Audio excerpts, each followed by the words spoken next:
next episode of The Work Item, and we have a special guest today. Who's our guest, Courtney? Sara Chips, who is amazing. She works at Stack Overflow, and I'll let her do the rest of her introduction. That's great. Yeah. So I'm the director of community at Stack Overflow. I also run a company called Joebots, along with a whole mess of other things. Yeah. That's fantastic. So what's it like to run community at Stack Overflow? It's a huge site. I've been using Stack Overflow for, I don't even know how many years. I think I was in middle school, something like that. Wild. Well, yeah. What's it like? It's really interesting. It's like, so I've been using Stack Overflow since the very beginning of the beta product and watching it over the past 10 years.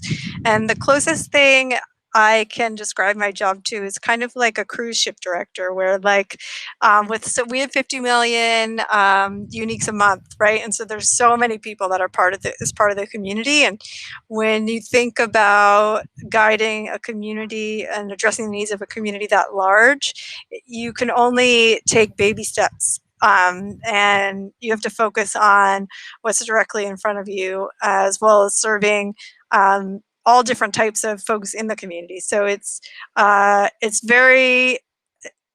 work is very thoughtful and slow and rewarding because there's just so many people. That's awesome. And so for, you're talking about the work being slow and there are so many people. How do you generally approach making decisions around, community-focused efforts? Because the one thing that I know about Stack Overflow, there's this site called Meta, right, where there's a lot of various discussions happening. How do you handle kind of the different inputs from community, different inputs from the product team, from design team? How does it work?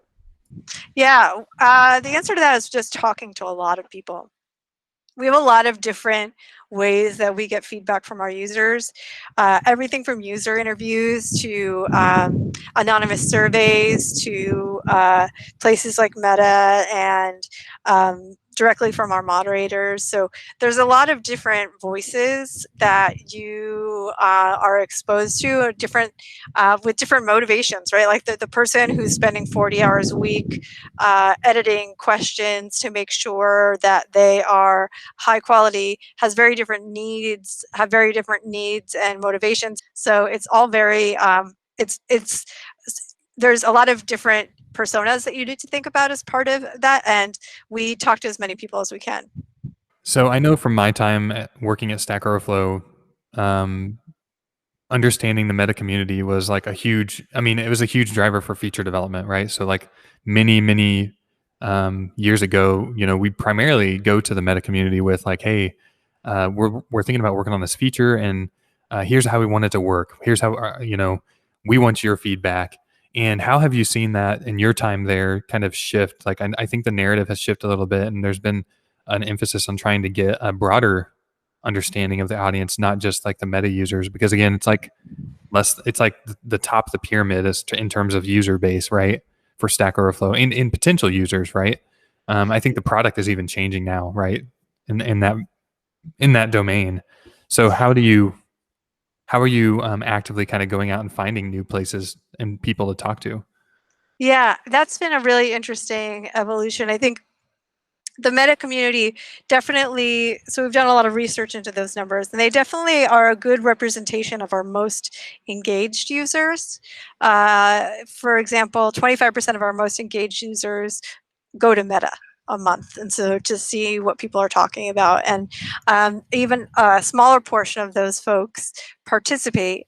And so what we've realized is they do represent a big portion of the community, but not everyone, right? There's a lot of different folks, and a lot of people that just don't even know what Meta is that go to Stack Overflow. And so what we've done is we take Meta as one of our inputs. We also do something called the Site Satisfaction Survey, where we interview or get feedback from a significant number of both anonymous and logged in users on Stack Overflow.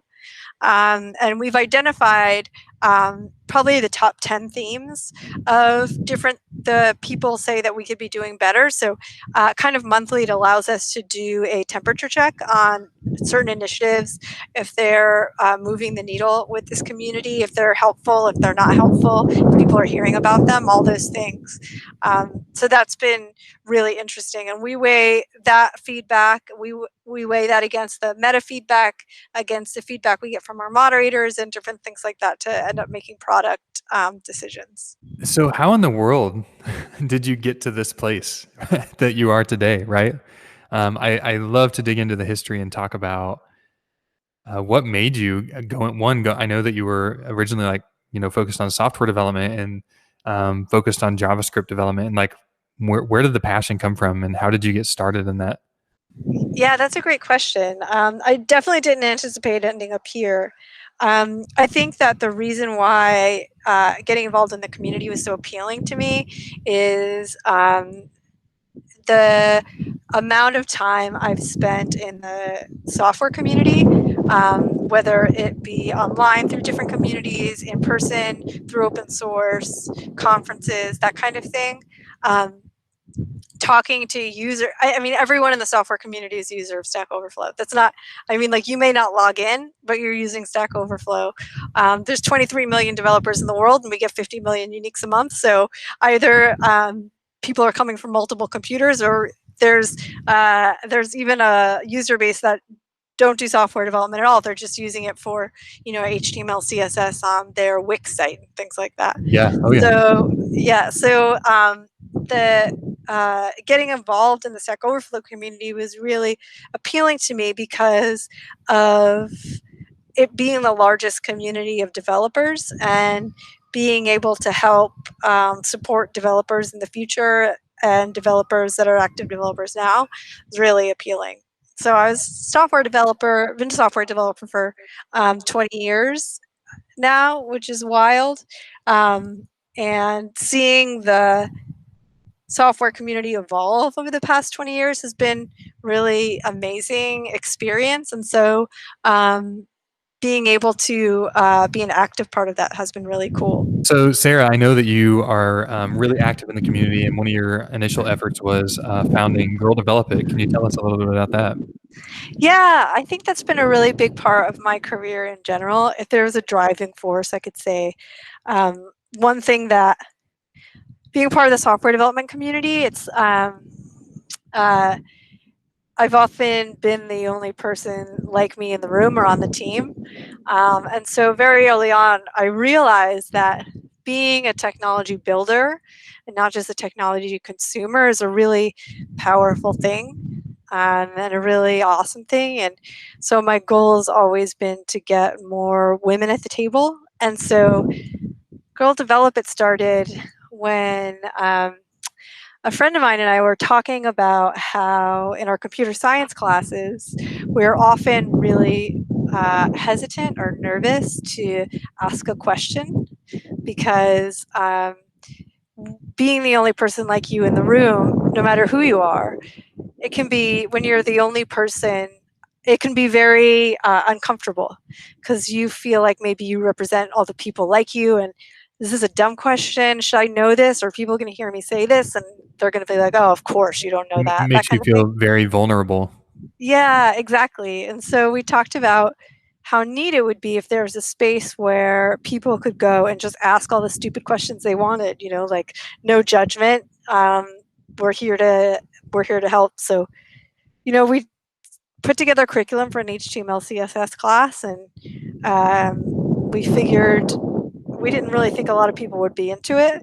This is before the days of the boot camps that we have now, like Flatiron School and places like that. And our class had sold out in less than a day, and we were like crazy. So we taught it, and it was really neat. And a lot of women came and asked a lot of questions and learned. And then we did it again and again.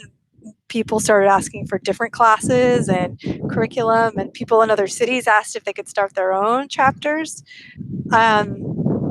which was very cool. After a while, it just kind of grew organically, and then we became more purposeful. So Girl Develop It It's been around for 10 years now, and has taught over 100,000 women here in the U.S. how to code, Wow. which has been really cool. Now a lot of girl developer classes are transitioning to online classes because of COVID, but that's been really neat too, watching that open up.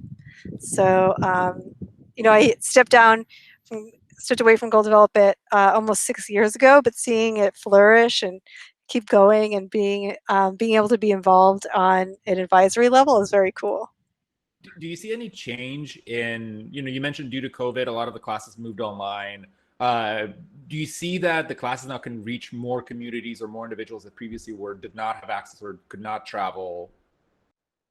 Yeah, that's been the really neat part, I think, talking to the people that are scheduling classes, that you don't have, because previously classes gravitated towards the major cities or even like more urban areas.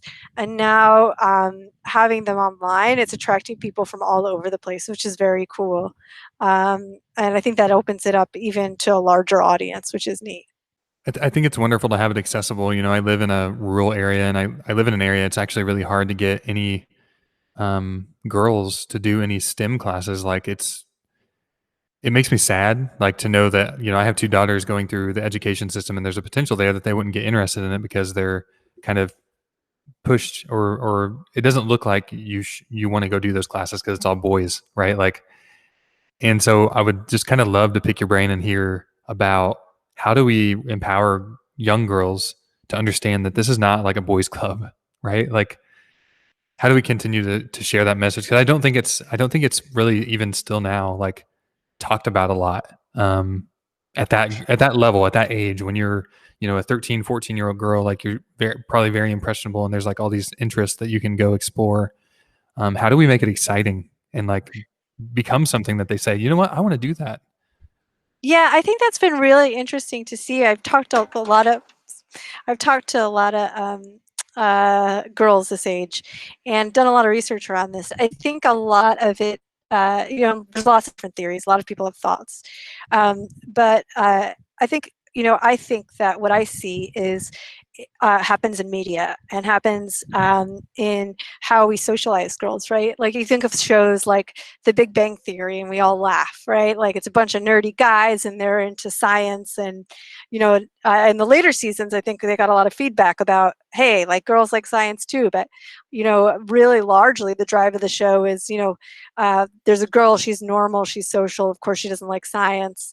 And of course, if you like science, you're really nerdy and unattractive. And so as a country and as a society, we push girls to care a lot about their physical appearance. And we teach them that being physically attractive is the opposite of being smart. So we tell them, the things we surround them with kind of push them away from that. And one thing we really tried to do with Joebots is associate the things that are more feminine with the things that are technical, right? Because when you look at what we call gender neutral STEM toys, we call them gender neutral, but really they're fairly masculine, right? It's like playing with wood or making robots and things like that. Not that girls don't like making robots, because they do, but they also have their own interests, and those are very technical as well. We did a whole series about cosmetic chemistry, right? And how the people that make your nail polish and the people that make your cosmetics are chemists, and they go to school for this, and they learn a lot of things about how to make these things well. And that stuff's really interesting to young girls. Like knowing, instead of just being consumers of these products, being able to design and make these products is also their desire. And so what we try to do is just approach things from a way of, people think that girly and science are opposites, right? Like you think of something that is Yeah. girly and you think of it as like a soft thing or something that's more social and things like that. But really the things that we think of are more girly, and the things that appeal to girls, there's also very technical. We just don't talk about that level. So being able to approach that kind of stuff with them, I think, is something I'm excited about. So making the connection between something that they're interested in and it is in their world, and exposing the technicalities behind that is a good way to bridge that gap. So like you said, Yeah. don't build like, of course, like wood is not necessarily like, it's crazy to think that wood is like masculine, but like, you want to build something with that wood. It's used as a piece to construct something, whether that's a flower box or a bench, right? Or a sword, a toy store. I don't know. But yeah, I like that idea that kind of thread of connecting the two. Find it in their world and work backwards from there. Yeah, and also something that we do is when girls build, we call it crafting. When boys build, we call it building. But really, it's the same thing. It's taking parts and making things that are cool that you could use, right? So like kind of blurring those lines, I think, is like crafting is making, building is making. You know, it's all like taking pieces and using your imagination and being creative and that kind of thing. So like crafting and technology and science, those things are all very related. So helping them, you know, connect those dots, I think, is really helpful.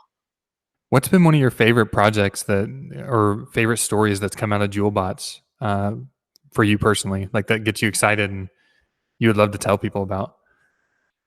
I was just talking about this today. My favorite thing in the world is when people send videos.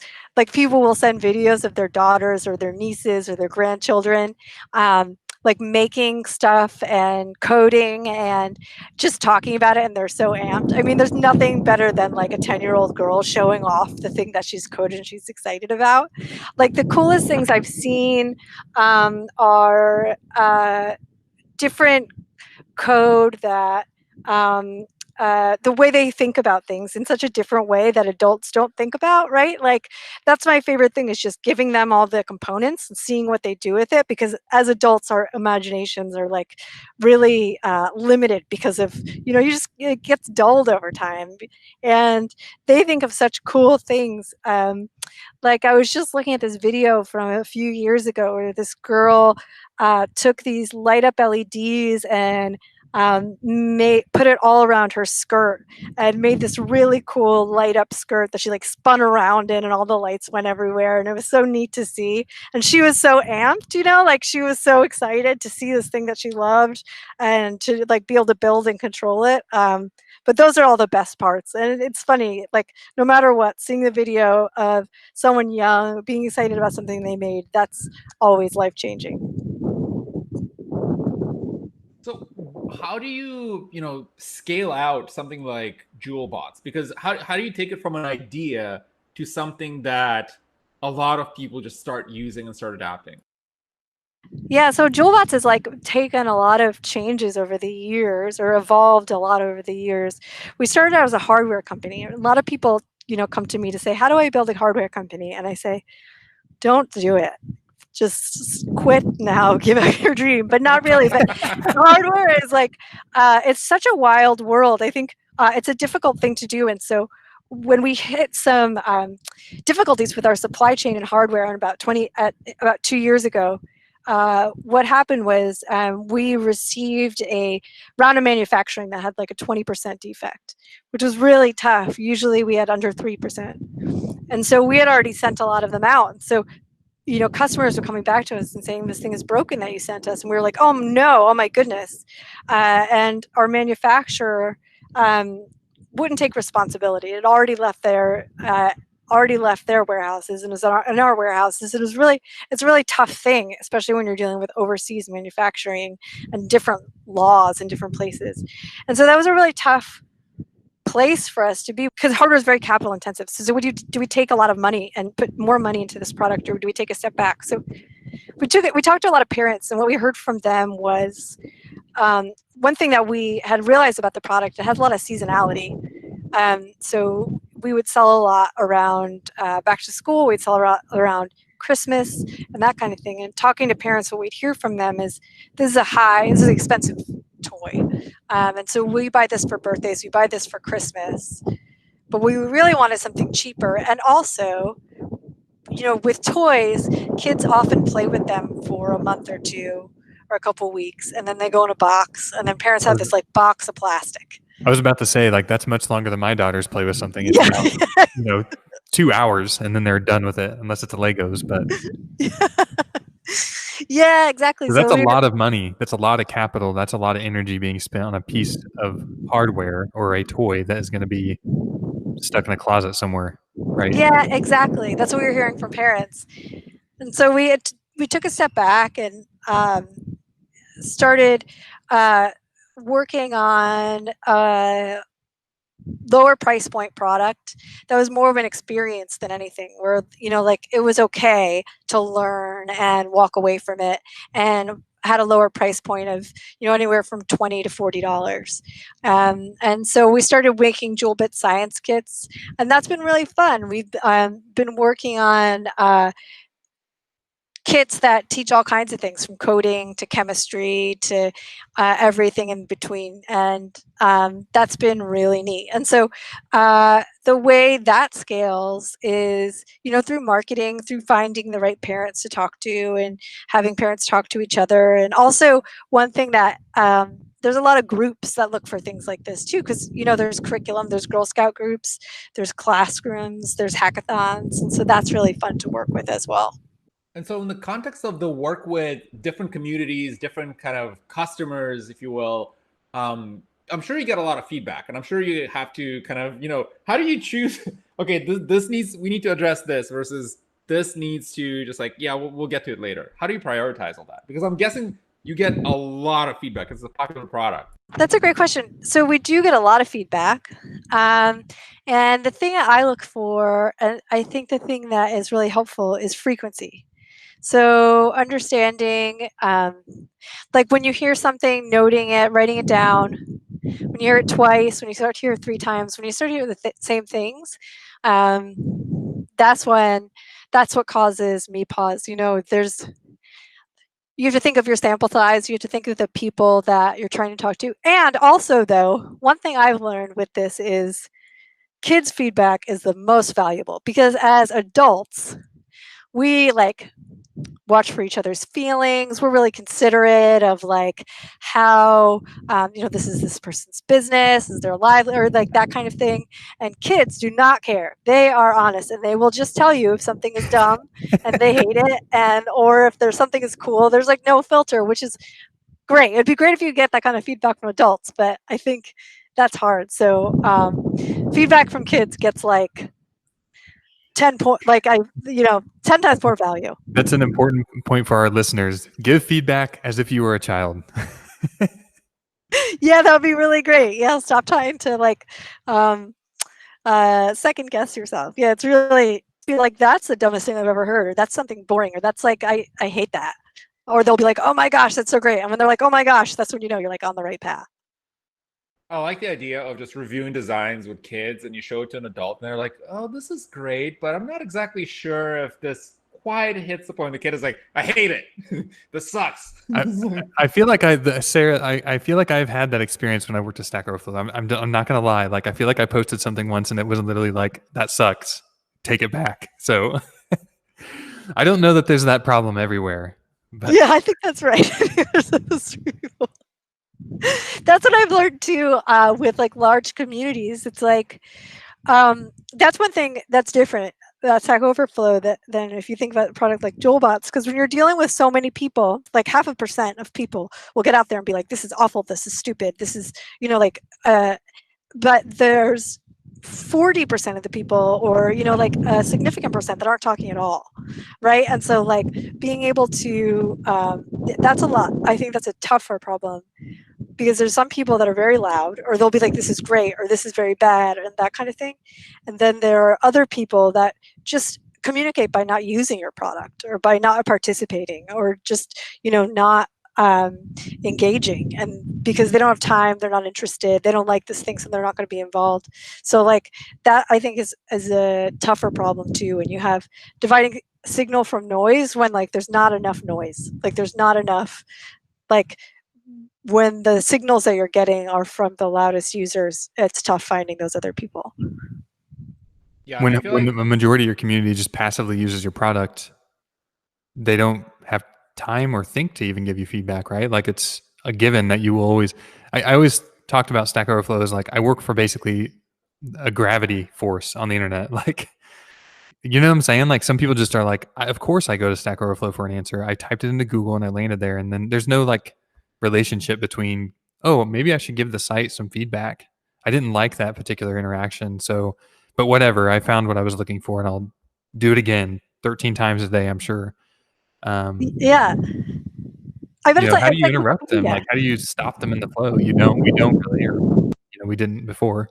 Yeah, it's funny. It's kind of like how I'm sure we experience Wikipedia sometimes. Well, I mean, I think even like most technologists too are aware of how Wikipedia works. Like we know there's some folks in there that are arguing about what should end up on that page. But like I don't know about y'all, but I just use it as like a natural resource of the internet, Oh, right? 100%. Yeah. Yeah.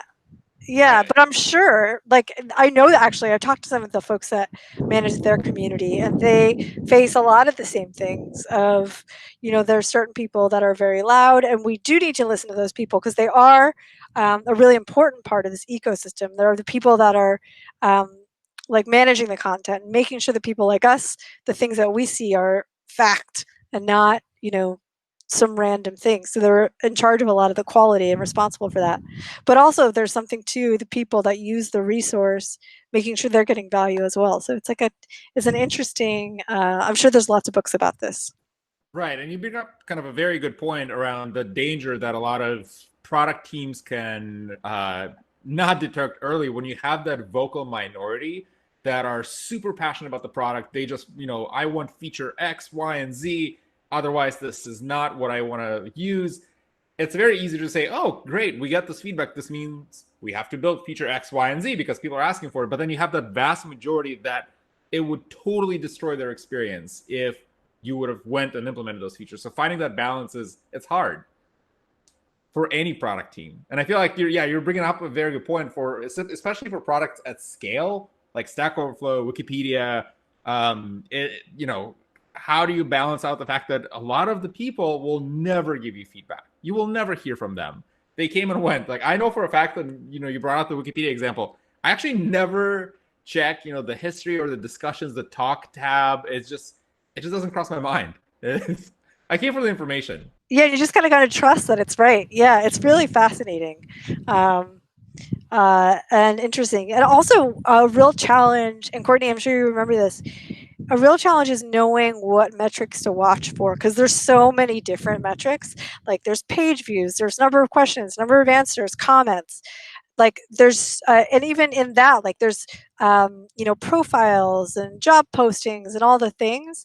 And a feature change that you make, making sure that you're watching everything that it could affect, because if you're not watching the right things, then all of a sudden, this is an extreme example, but you make a change on a question asking page, you get half the questions in a month. If you're not watching that closely, or even like your quality of question going down, and that's all stuff that we have to watch for. So it's a really sensitive ecosystem. I listened to a podcast recently talking about this like idea of when you're building communities, there's like almost this aspect of you need like a game systems designer or somebody like overseeing all the systems and making sure that they're balanced. And like, I'm not talking balance from a fairness perspective. I'm talking about from a social perspective of like, you implement something like such as a like or a upvote, and then people will inherently try to figure out how to game said system or use it and manipulate it in various ways that like maybe you never intended it to be done or used in. And the same thing with like releasing features of any type, like understanding like the cascading effects of something what you think is a very small feature and how that can actually have unintended consequences. One that comes to mind to me is also like Instagram. I think for a while they had a tab where you could like watch the activity of other people, and they found that actually it was used to like stalk people, right? Like there's like it's like you would not think that this would be a problem feature. It would be just a handy way to keep track of things that your friends are doing, but they had to remove that. And I think it's really important to be thinking about how the systems all work together. And it sounds like kind of your role would be a little bit of that, right? Like keeping watch over the community and making sure you have a pulse on it. And like, are we releasing something that is not going to go well, and could be abused or could be, just like a subpar experience. Even I think it doesn't have to be inherent misuse. It could just be like it lowers our quality standard, right, of our site. Yeah, I think that's really interesting. I think it's one of the reasons why diversity is so important, because when you look at products like Twitter and Facebook and the problems they face now, they were built and designed intentionally initially by people that didn't need to think about being harassed online or being stalked online. Like, it's not that they never did, and I'm sure some of them do, but some of them, thought of it, but it wasn't like the system was designed around an archetype that was a majority. And the concept of introducing minorities to the platform and what the, the effect that would be on their lives or what the possible consequences was like an afterthought. So now, even 10 years later, thinking about harassment and stalking and things like that, it's something that is more prescient. And if you were to go back to the beginning and say, how would we design this, knowing what we know now, how would we do this differently? It's not possible. So I think the more examples I see of this, the more I think, the more I get driven to really push for diversity on these teams, because it becomes, people start, you can identify those problems a lot earlier. Right, and this is something that we've discussed on one of the previous episodes with Charmaine, who also kind of brought up the same point, where when you build products, having a diverse product team, diverse team of people that test what you're building is key to kind of detect those issues early. Because when you have a homogenous team, like you mentioned, 100%, they will not encounter those issues, because for somebody that never went through a coordinated harassment campaign, they would never know. It's like, I don't know. This sounds fine. Yeah, but somebody that went through it, they'll know, no, hold on. Like, you cannot open up everyone to message me with no controls, with no filter, with nothing like that. Or, locking down their accounts and making sure that they control who can see what. All these things they require having diverse teams. And I think, that diversity is also diversity in experience, because I think you could have multiple women on a team and they're all going to have different life experiences that they will fall back on. I recently also saw somebody on Twitter, like they totally changed their profile and they set it up to be a woman for like a day just to see what would happen. And it was like, it like shook them to their core, right? Like they just immediately saw like the level of like harassment. They were like, this never happens when I am X person, right? White male in the tech industry. But then like as soon as they switch around and they start like posting as like this person that's just trying to learn, they get bombarded by,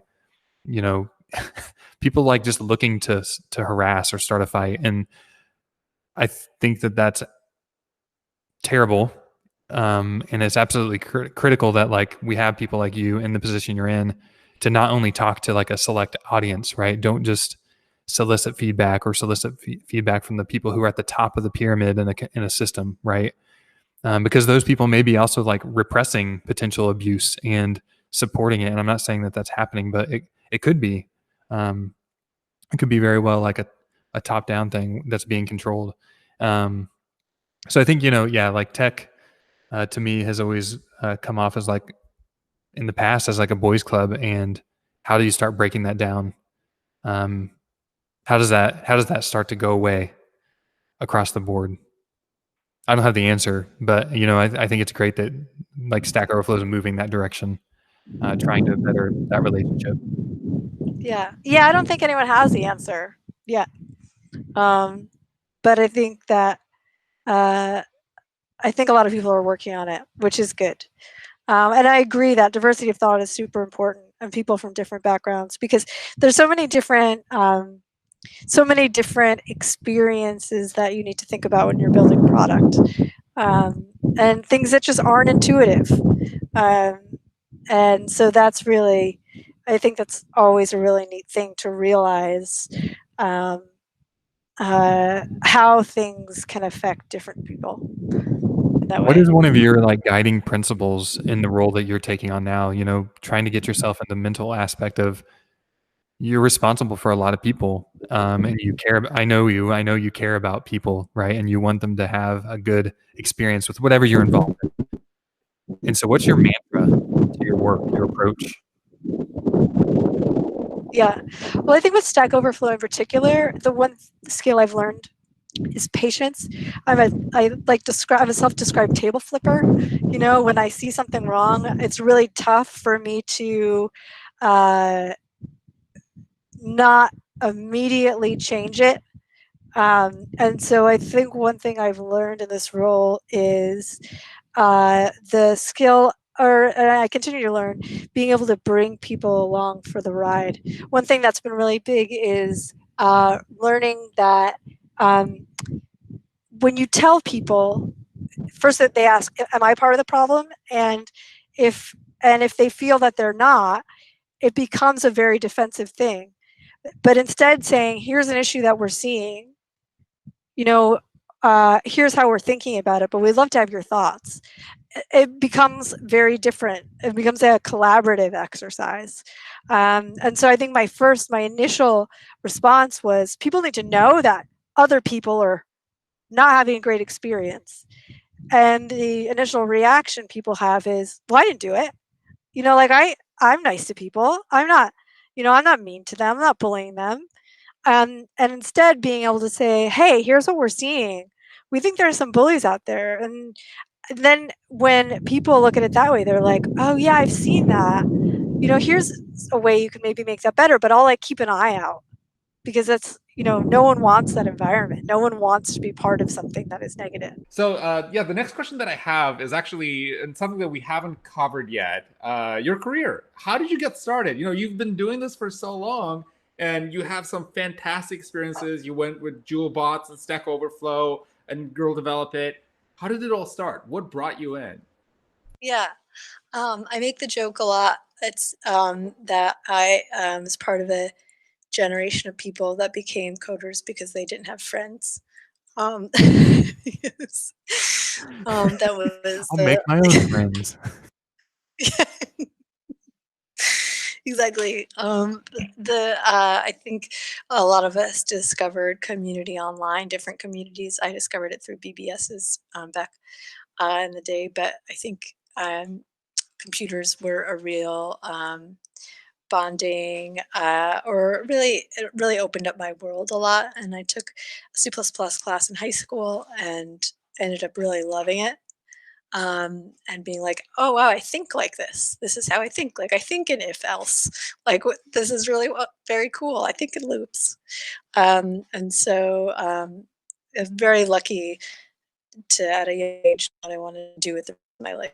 Um, and so I studied computer science in college, and then I went to a boot camp, and uh, I started in the world of data warehousing, which now we call data science, and moved over to C# and ASP.NET, and then JavaScript. And then I found out that I really loved engineering management. I thought that being an engineering manager was quitting as a coder, but found out that I really like helping coders be able to focus on the things they really enjoy, um, and helping build products that way. So it's been a really neat evolution. Um, and even the industry itself has changed a lot, which has been really neat. Um, Now I know a lot of other coders in the industry, other female coders, and it's been really neat to see a lot of their careers evolve too. I think that Den and I both get asked this question by people like in our network, like, and be curious to hear your thoughts too. Like, how can I start my career? And that answer differs between if you started 20 years ago or 10 years ago or now, right? Like Yeah, 20 years ago, the difference is so different, and 10 years ago, even because some of the stuff that, how I learned to do front end stuff, like doesn't really apply anymore. It's like, well, now you can find it you can take a boot camp class. yeah, Like somebody has it all packaged up for you, ready to go, basically. But there's so many options out there. It is almost overwhelming because I can tell yeah, somebody like, go do this, and they're like, well, where do I start? Right? yeah. Anywhere. What? What do you mean anywhere? And, Online, in person, yeah, it's so wild. And you can start when you're like in your 30s or 40s or 50s. Like you mhm. don't have to do it when you're 18. It's really neat. The beauty of Uh, the internet making it super accessible to pretty much anyone. I mean, I can go look at YouTube video, and I love the transition that you mentioned, that data warehousing, now we call it data science, of how many things that existed forever they got rebranded over and over again. You know, it was like back in the day, it was like, oh, I learned statistics. Now it's like, no, I built AI. It's like, it's the same. It's statistics. It's I'm a statistics. web designer. No, I'm a product designer. Yeah, You're just a web exactly. designer. One thing one of the ones I've become that jaded person. One of the ones I was laughing about recently is GraphQL, right? Because GraphQL is like, okay, so we used to have relational databases, and then we made NoSQL, and then someone was like, this thing's a mess. Someone needs to make all these different concepts relate to each other in a way that we can understand. It's like, oh my goodness. It's that XKCD comic about, you know, it's like there's 34 standards. Like, oh no, I should create one standard that unifies. Like, there's now 35 competing standards. Exactly. Oh gosh. It's So great. how, you know, for somebody that wants to follow a path similar to yours where they go from engineering to engineering management, what's the recommendation? What are the things they should pay attention to or kind of get started on early on? Yeah. So the thing I've noticed that's common about all of these roles, like, and all of these transitions, like career transitions for folks, is, and whether you graduate from computer science or from a boot camp, and this is something I tell everyone because I've seen both. I talk to a lot of new coders. So when you're entering the world as a coder, something I always give, the advice I always give people is to give yourself 6 months. So like that might be getting like a side gig. If like, you know, some people have the family that can help them for 6 months while they're looking for a job, some people don't, and so that might mean doing something on the side, or that might mean, you know, saving for a while so you have that time. But I generally see it takes anywhere from 90 days to 6 months to get your first role, you know, of being really dedicated, of applying all the time, of getting a lot of no's, of getting some yeses, you know, just keep following that path and being persistent. And, you know, you might have to do things, like I said, get a different job and, you know, apply in the evenings or, you know, whatever that takes. Um, and so I think that's kind of universal, though. I had the same experience when I left the boot camp that I went to. It took me about 4 months, and I talked to a lot of boot camp grads, and I'm hearing the same thing. So that's one thing. And then I think being a developer in general, I think uh, the biggest piece, the most helpful thing, I think that's a surprisingly a very senior developer trait, that junior developers are very uncomfortable with, is saying, I don't know what that is. Can you tell me what that is? Um, you know, because there's so many acronyms, there's so many new technologies coming out, and when you're early in your career, you kind of feel like, oh, I should know. You know, like, oh, I don't want to ask what this is. I want person's a really good developer, and I don't want them to think I don't know. Um, and then the longer you've been doing it, like now, when someone says something, I'm like, what is that? What are you talking Well, about? as a, you know, you're a manager now, and I think this goes back to leadership. Like you have to model that skill for your team, right? So you probably have to admit that and say I don't know everything, and then you have to make it clear when you onboard people into your team, it's okay to not know, and we are vulnerable here. Like we help each other. It's not a I am smarter than you, and you know I'm going to one up you type of atmosphere. Like you never want it to be combative. So Yeah. how do you do that? How do you practice that? Yeah, well, I think the first thing is exactly what you're saying by modeling that. But then another part of it is calling out that behavior when you see it.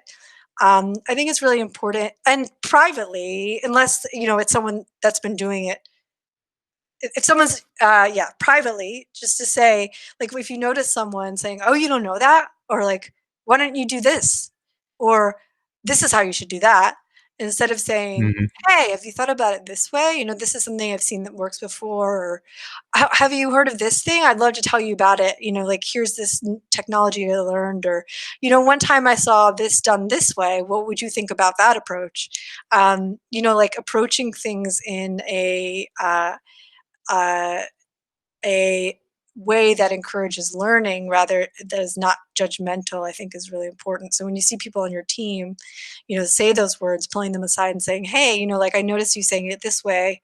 um, Something that you may not know is that that can feel, if you're a newer coder, that can feel like very accusatory or very judgmental. And something I found work really well is, you know, asking someone if they've seen this before, or instead of jumping into like a lot of coders will jump right into an explanation. When they see you do something a certain way, they'll say, let me teach you about this technology I know, instead of saying, hey, have you ever seen this before? So then you have to sit there through this big explanation, or not, this tea, and instead of approaching it in an educational and giving a learning atmosphere. Yeah, and I think this is something that you hit on very astutely, is the fact that it requires candid feedback. I think that a lot of people are really bad at kind of delivering that candid feedback of saying, hey, you shouldn't have done that, or here's don't say it this way, think of it this other way. Because a lot of times it's very easy to brush it off and say oh, well, they said somebody, oh, you don't know that, whatever, it's probably you don't have the experience. Instead of calling it out, people just brush it off and ignore it and move on, and the person will never know the fact that the developer they just told that to is feeling really bad about what he just heard or she just heard. And it's something that requires that culture of candid feedback in the organization. And to that extent, I actually have a question. How do you foster that in the team that you're working on, in the company that you're working on, kind of that ability to provide candid feedback and not take it as an offense and saying, if I told you about something that did not sit well with other team members, how do you manage that? Yeah, I think that's a really hard one. I think I'm not sure I have an answer for that besides just practicing what you preach. I think radical candor is a really good concept, where you're doing people a favor.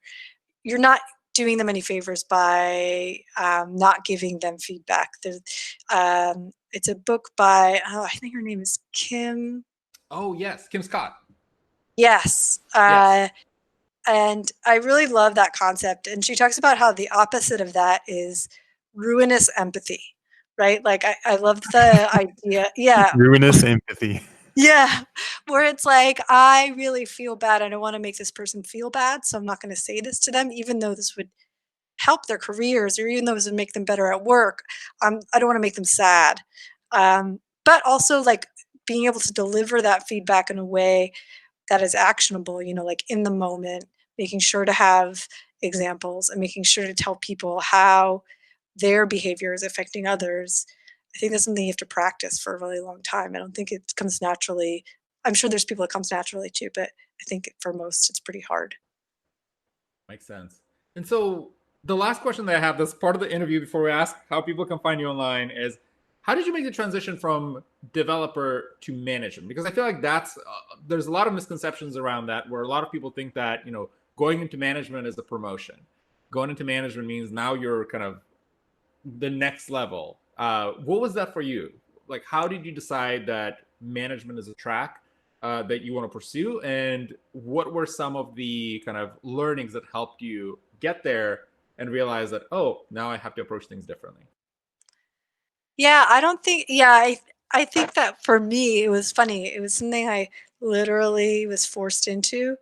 I was working with a startup, and they were looking for a technical leader, and they asked me to do it. And I said, absolutely not. That's quitting. I'm gonna be a coder my whole life. And so they were like, okay, can you help us find someone? And I was like, yeah, I'll go and interview. So I went on all the nice dinners with them while they were trying to find a technical leader.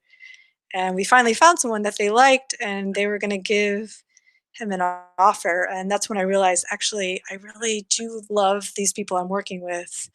And so the only way to stay working with them is to become a technical leader. So I'm going to try it. So I told them I'll do it, kind of begrudgingly. And then it was just an amazing experience. I found out that I loved it. I really loved. One thing I learned that, one thing I learned, one of my superpower is finding folks that have been underestimated. I found that was so rewarding. Finding folks that weren't being given an opportunity for who knows what reason, and being able to identify.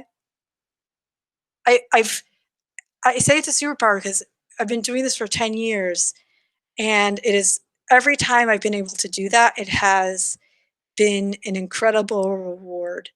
And now the people that I was hiring for my team 10 years ago, they're helping me with my career, right? Like they're providing me opportunity because, now they're lapping me because they're just so awesome, which is so cool. And so for me, I just kind of fell into it. I think uh, I also see the folks that have think of it as an advancement, and I think organizations are starting to learn how to create roles for developers that don't want to become managers. So I hope we continue to see that because it's not always people don't always love it. Right. Yeah. No. 100%. Management is not for everyone because I'm guessing the proportion of coding does go down compared to say like what you've done before. Oh yeah, I never code at work, which is yeah. Is that Oh something? yeah. Is that something that you're trying to kind of? Well, I realize that maybe saying like make up for is a kind of a bad way to position it because you're not truly making up for losing anything. You're just doing a different specialty. But are you trying to kind of still stay on top of the technological changes that are happening, the different frameworks, approaches, methodologies, all that stuff? I just had a debate for 2 hours yesterday with individual contributors and engineering managers about whether engineering managers should ever be involved in technical decisions. It was a heated debate and no one won. But I think, yes, I think I work hard to try to keep up on all these things because I think it is really important to stay relevant. And even in your code base, going in there, and even though you're not going to contribute to, like, the worst thing an engineering manager can do is get in the way of the team by saying, I'm going to build this feature, right? Because there's always things that are more important for you to be doing, and you end up, becoming a liability. The things you're doing. You're either ignoring your team by focusing on coding, or hurting your team by not getting the feature done. But just like being in the code and being able to do little things like fix bugs and things like that, I think is a great way to stay current. So I try to do that as much as possible. That's fantastic. Well, I have so many more questions, but we're at time, so we'll probably have to have you on another episode. Awesome. But to that, where can people find you online? If they want to learn more about the work that you do, they want to connect, what's the best way? Yeah, I'm Sara Jo on GitHub. You can check out Joebots at joebots.com, and I'm Sara J. Chips on Twitter as well. Excellent. Well, Sara, thank you so much for coming over and chatting with us. I learned a lot. I don't know about you, Courtney, but I personally learned a lot. Thanks for having me. This has been really neat. Thanks so much, Sara. Yeah, thank Great you. to see you.